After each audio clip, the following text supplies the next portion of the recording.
Grabe, daming trolls. Isang comment, tsaka isang ang profile pic. Palapasan po natin si Mayor Mike Ramay sa mga opisyalis ng PDP Laban. Nainadam po si Pastor Apollo C. Kibuloy, Duterte Line Up. At ang susunod naman po na magbibigay ng mensahe, ito mga kababayan, hindi po iniwan si Pastor Apollo C. Kibuloy, nanindigan po para sa katotohanan. Matapang at may paninindigan, tawagin po natin ang third nominee ng Tanaw Sambayanan Party List, number 18 po, Kag Eric Jesse Celis. Banata na si Banata. Banata na si Bangat.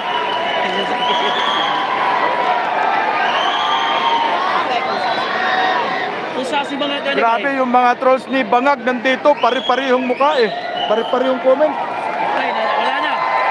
Tumaas na yung kamay. Yari na si Bangat dito. Magandang gabi, sambayanan Pilipino. Sa lahat po ng sumasama at nakikibahagi sa mga saysayan at napaka-makabuluhang pagtitipong ito. Hindi lamang ang mga kasabihan at pamunuan ng Kingdom of Jesus Christ, kundi mismo ang iba't ibang sektor ng ating lipunan na naniniwala sa totoong pagdating ng reforma at pagbabago sa isang matinong pamamahala na siyang sinisimbolo ni Pastor Kibuloy, masigabong na pagpalakpak sa politika ng reforma at pagbabago.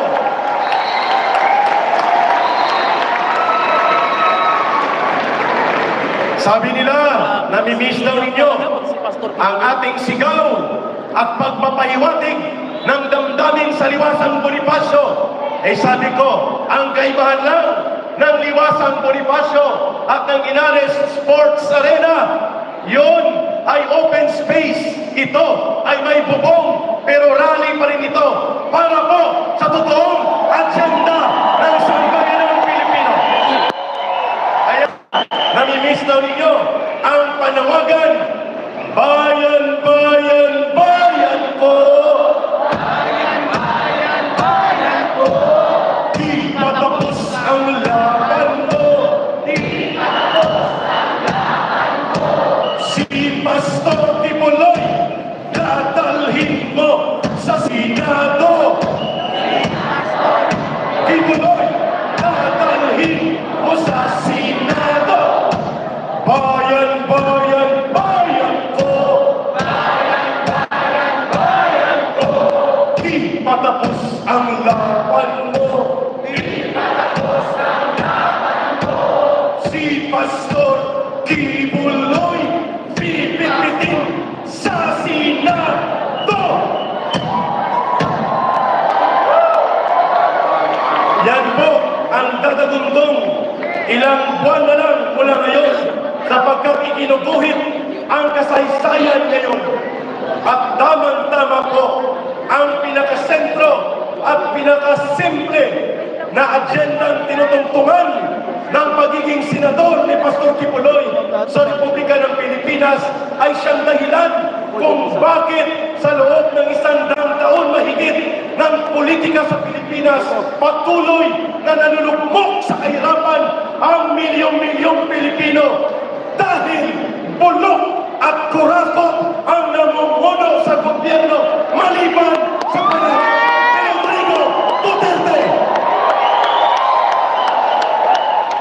May exemption yun.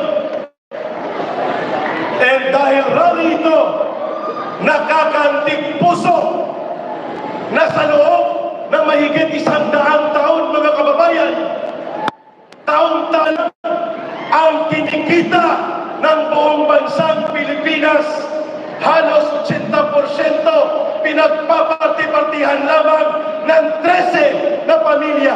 13 families lang ang nagpapartida sa halos 80% ng kaan ng bayan natin.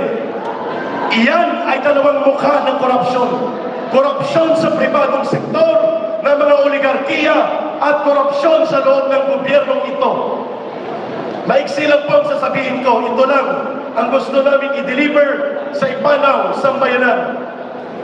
Walang ka-Eric at walang pagtitipon ng boses ng mga dating rebelde at mga kadre kung hindi kami binigyan ng oportunidad, pagkilala at pagrespeto ni Pastor Kibuloy at ng SMNI.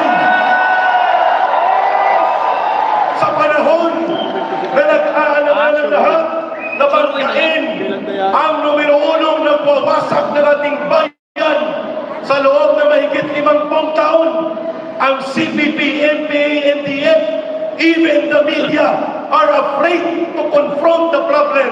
Kaya hindi po ganun ka-popular ang National Task Force to End Local Communist Armed Conflict.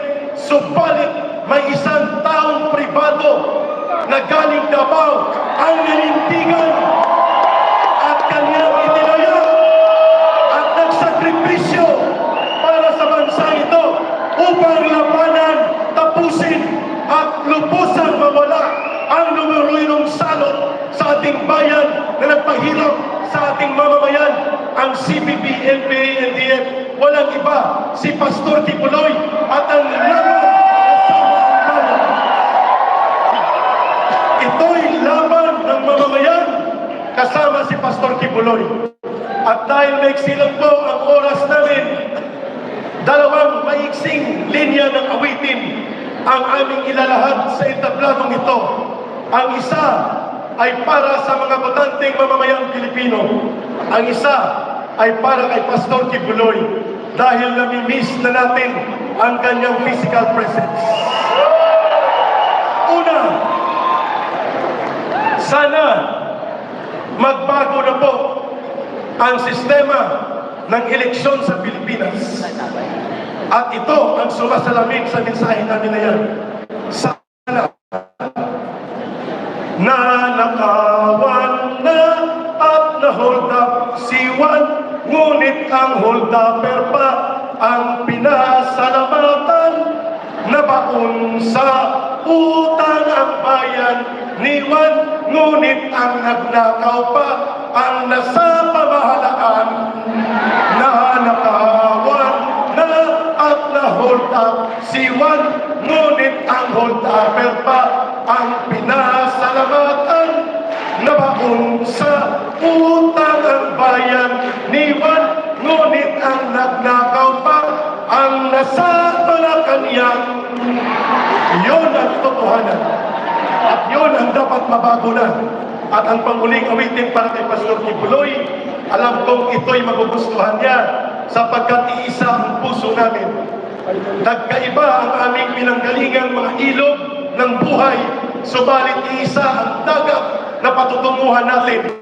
Ang dagat na kapayapaan, kaunlaran, at kapanatagan ng buong bayan. We are like rivers coming from different directions, but we will all meet on the same sea, the sea of liberation and the sea of peace and security of this country. Kung ang gintong palay ay kumakaway, katabi mo ako sa bukid bayan ko. Kung tigang ang lupa at di ka makaluha, ako ang magdidilig. Kung ang bulaklak ay humahalimuya, igagawa kita ng kwentas, Pastor Apollo.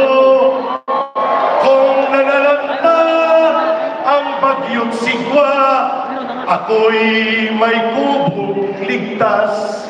May pag-ibig pa ba higit na dakila sa pag-ibig ko sa'yo, bayan ko? Wala na nga, wala na nga, wala. Tumayo po tayo lahat at ating ibigay ang pinakamasigabong na panawagan na bibitbitin natin hindi lamang sa loob ng stadium na ito, kundi sa lahat ng panig ng Pilipinas, mula bundok, kapatagan, kanayunan, kalungsuran, sentrong bayan, mga poblasyon, kalye, barangay, sitio at puro, dadagundong ang boses ng politika ng reforma at pagbabago. Yan ang representasyon ni Pastor Apollo Cloy sa Senado. Yan ang bibitbitin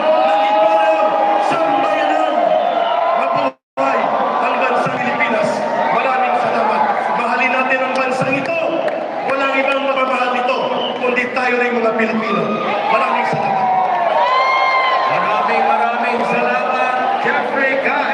Celis. Number 18, Ipanao Sambayanan Party. Ngayon naman, tatawagan nga